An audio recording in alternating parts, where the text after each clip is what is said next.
Why I love music is because I don't know anything else.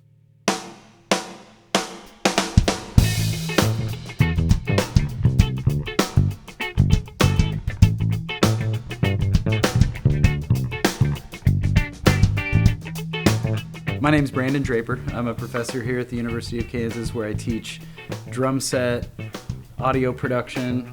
I'm the director of the Music Enterprise Certificate that combines music business and entrepreneurship. And then I also have a S Corp. It's a small corporation that handles artist management, touring, logistics.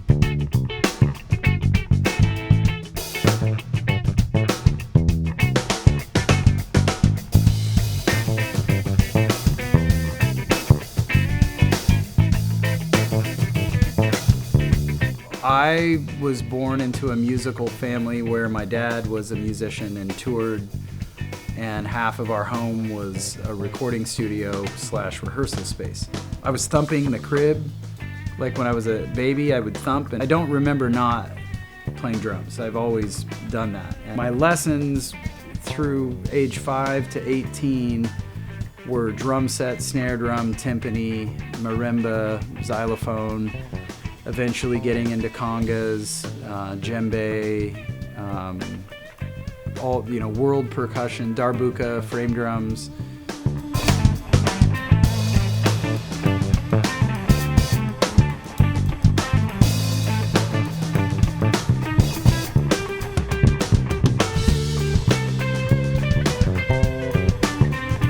The first thing I remember that just really blew me away was Michael Jackson, because it was that era.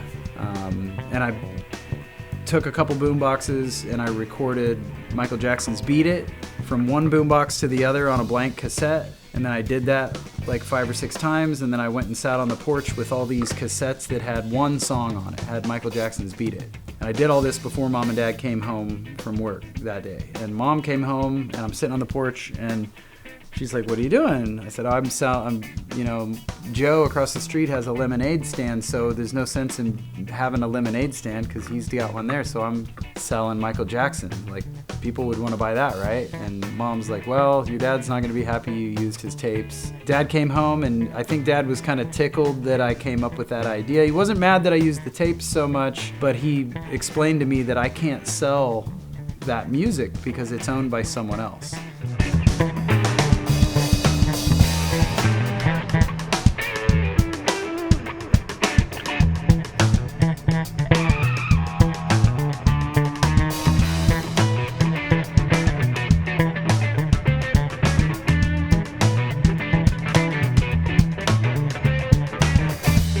When I was 14, I actually started touring with my dad.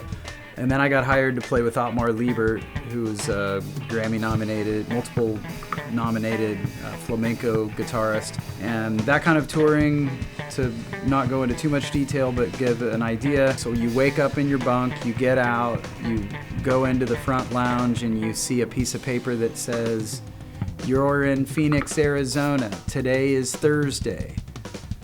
This is the way to get to the next spot." Because when you're doing that every day, the first week you kind of keep track, second week you sort of keep track, third week you don't know, fourth week you've lost your mind, fifth week you're trying to figure out, if you're even real.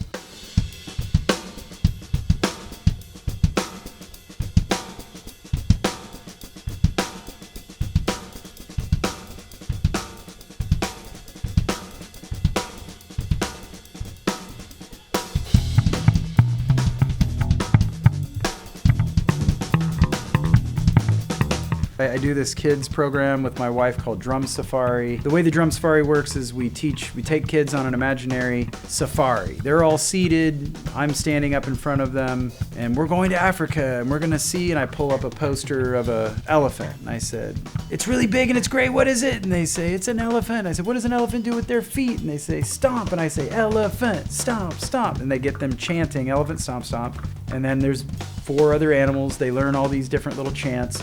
Then I pass out 300 to 400 drums, and everybody gets a drum. I hold up the elephant sign, and all I do is go, "Elephant, stomp, stomp," boom. The whole room is playing and there's a kid in the front row that goes and looks around, and it's like, that's where I want to be my entire life. This kid is getting permission to just make music and be crazy. I haven't ever existed without there being music involved.